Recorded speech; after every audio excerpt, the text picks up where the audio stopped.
Assalamualaikum warahmatullahi wabarakatuh.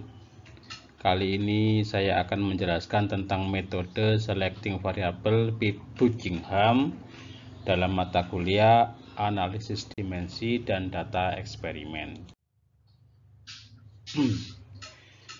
Meskipun sangat penting mengetahui berapa banyak dimensi referensi yang diperlukan untuk mendeskripsikan variabel dalam masalah tertentu yang digunakan metode analisis dimensi untuk menyelesaikannya, juga sama pentingnya untuk mengurangi jumlah buku P seminimal mungkin. Jadi, penting untuk mengurangi jumlah variabel hingga minimum. Metode analisis dimensi, teknik penskalaan dan implikasi biologisnya sebagai pendekatannya didasarkan pada geometris sehingga tampilan visual akan lebih ditekankan. Perspektif teori tentang metode penskalaan dan dimensi akan disajikan pada bagian berikut ini secara khusus. Metode ini untuk menyediakan sarana. Yang pertama adalah untuk mereduksi data, mengurangi subjumlah variabel besar variabel menjadi kumpulan komposit yang lebih kecil. Yang kedua, meneliti dimensionalitas, merepresentasikan data dalam jumlah sekecil mungkin dari faktor-faktor mendasar yang tidak teramati. Dan yang ketiga adalah pengukuran, menilai kasus pada dimensi yang mendasari dan menggunakan skor tersebut dalam analisis lebih lanjut. Singkatnya, untuk mencapai cara menangani masalah dalam menggunakan penuntian dimensi referensi, kita dapat menulis. Yang pertama, saat menentukan jumlah suku P, penting untuk mengetahui berapa banyak dimensi referensi yang dibutuhkan untuk mendeskripsikan variabel. Yang kedua, dalam mekanika fluida, jumlah dimensi referensi yang dibutuhkan adalah 3, tetapi dalam beberapa masalah hanya diperlukan 1 atau 2. Dan beberapa masalah terkadang kita menemukan jumlah dimensi referensi yang dibutuhkan untuk mendeskripsikan semua variabel lebih kecil lebih kecil dari jumlah dimensi dasar.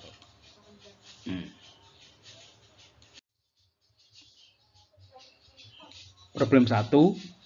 Kalen cat silinder terbuka yang memiliki diameter D diisi hingga kedalaman H dengan cat yang memiliki beberapa severisi gamma lendutan vertikal delta. Dari bagian tengah alas merupakan fungsi dari D, H, D gamma dan E, di mana D adalah ketebalan alas dan E adalah modulus elastisitas bahan dasar. Tentukan hubungan fungsional antara defleksi vertikal delta ya dengan variabel independen yang menggunakan analisis dimensi. Ya. Kita tentukan ringnya, ring dari metrik itu adalah 6 dikurangi 2 sama dengan 4. Ya. Sehingga kita mempunyai 4 angka tak berdimensi, yaitu P1, P2, P3 dan P4. Karena kita memiliki 4, kita pilih variabel terulang ini ya, variabel berdasarnya delta ya, D sama gamma. Kita pilih D sama gamma, 2 ini ya. Ini ada 2 ringnya 4, itu ada 2 ya. Kita pilih 2 ini, dipilih adalah karena selective variable dipilih adalah D sama gamma ya. Jumlah variabel berulangnya D sama gamma ya. Sehingga kita boleh memberikan persamaan ada P1 4 dijelaskan seperti ini ya. Ya, dengan analisis teori penyelesaian linear, persamaan linear, maka diperoleh persamaan P1 sampai P4 itu seperti ini ya. D per delta ini kan minimal mungkin, jumlah variabel dalam P itu direduksi seminimal mungkin. Jadi kita tidak perlu banyak-banyak menggunakan variabel ini ya. Dipilih yang seminimal mungkin ya, gamma per D ya, itu minimal 1 per 1, cuma 2 variabel ya isinya ya. Ya, kita pilih P1 sampai P4 ya, sehingga kita dapat formulasinya. Kita pilih karena kita variabel independennya ada delta, maka kita pilih P1 fungsi dari P2, P3 dan P4. Maka delta per D sama dengan fungsi dari P2, P3, P4, yaitu H per D, D per D, dan E per D gamma.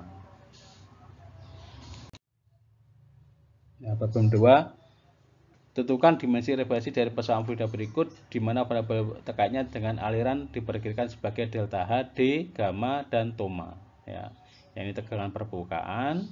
Ya, apa toma ini? D itu adalah diameter atau jarak. Ya, ya kita pakai FLT sistem dan MLT sistem dan FLT sistem. Jika pakai MLT sistem maka kita ada satu P cuma ya, P istilah P-nya ada satu, ya 4-3. Jumlah variabelnya 4 dikurangi jumlah dimensinya 3 sehingga P-3 sama dengan 1.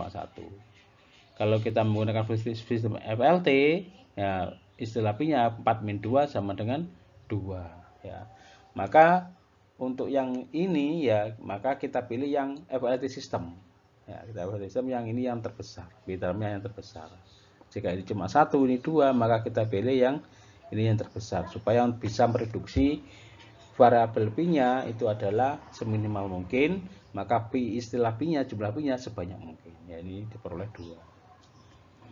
Yang ini kita pilih, ini tidak dipilih. Kalau untuk analisis dimensi selanjutnya.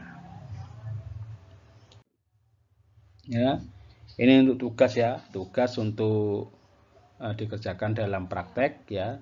Kecepatan V air ya, air itu water pada lubang silinder seperti gambar di samping beserta variabelnya berdasarkan fungsi dari gravitasi ke dalam air terhadap letak lubang dan viskositas.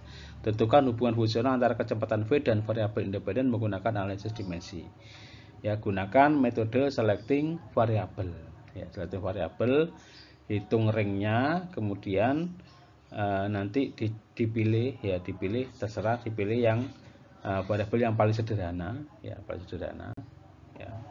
Nanti selesaikan dengan metode selecting variabel. Terima kasih atas perhatiannya. Mohon maaf jika ada kesalahan kata dalam menyampaikan materi.